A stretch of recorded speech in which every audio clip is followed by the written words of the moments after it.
చంద్రబాబు, లోకేష్, పవన్కు టెంట్లు, కుర్చీలు మడత పెట్టడం తప్ప వేరే పని లేదని విమర్శించారు మాజీ మంత్రి వెల్లంపల్లి.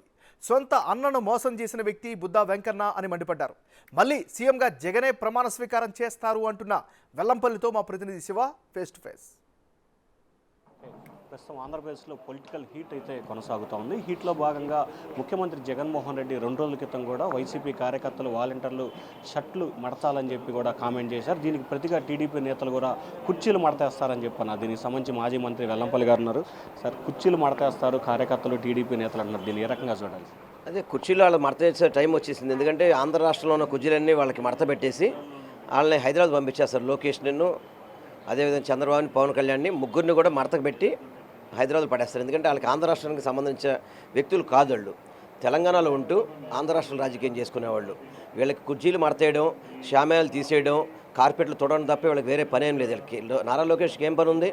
కుర్చీలు మడత పెట్టి క్యూలో పెడతాడు, కార్పెట్లు క్లోజ్ చేస్తాడు, పందిర్లు చుట్టేసి పెడతాడు. ఇవన్నీ ఆ పనికి సిద్ధమవుతున్నాడు అన్నమాట. ఎందుకంటే ఇక్కడ రాజకీయాల్లో నాకు ఎలాగో భవిష్యత్తు లేదు, టెంట్ హౌస్ సామాన్లు పెట్టుకుందాం అని చెప్పని ఈరోజు నారా లోకేష్ వారి యొక్క వ్యాఖ్యలతో మనకు అర్థమవుతుంది. సార్, బీజేపీ, టీడీపీ, జనసేన పొత్తుకెళ్తున్నారు. దీన్ని ఏ రకంగా చూడాలి? చంద్రబాబు ధైర్యం లేక మోడీ గారు కాళ్ళు పట్టుకుంటున్నాడు, పవన్ కళ్యాణ్ కాళ్ళు పట్టుకుంటున్నాడు, అదేవిధంగా కాంగ్రెస్లో రాహుల్ గాంధీని కాళ్ళు పట్టుకుంటున్నాడు. ఇతర రాజకీయ పార్టీలని కాళ్ళు పట్టుకొని బతిమాలి ఎందుకే రాజకీయం చేయడం? చంద్రబాబు, నీ జీవితం దాదాపు ముసలోడు అయిపోయావు. 14 ఏళ్ళు ముఖ్యమంత్రి చేసావు. 45 ఇయర్స్, 40 నుంచి 45కు చేరాడు. 45 ఇండస్ట్రీ అన్నావు. నువ్వు దేనికి పనికిరాని వ్యక్తివి, నువ్వు ఒక్కడే పోటీ చేయలేని వ్యక్తివి. మీరెందుకు బీరాలు పలుకుతారు?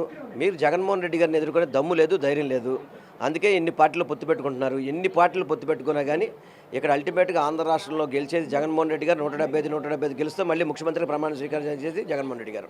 సో ఇది మొత్తం మీద చూసుకుంటే ఏదైతే ప్రస్తుతం జరుగుతున్న ఈ కుర్చీ వార్కు సంబంధించి కూడా వైసీపీ నేత మాజీ మంత్రి వెల్లంపల్లి చాలా ఘాటుగా స్పందించారు. ఖచ్చితంగా లోకేష్, చంద్రబాబు, పవన్ కళ్యాణ్కి షామ్యాన్లు ఎక్కితే కాబట్టి వాళ్ళు కుర్చీలు మడతేస్తూ ఉంటారు. కానీ మరొకసారి ముఖ్యమంత్రిగా జగన్మోహన్ రెడ్డి బాధ్యత స్వీకరించబోతున్నారని వెల్లంపల్లి అంటున్నారు. వీడియో సాయితో శివ, బిగ్ టీవీ, అమరావతి.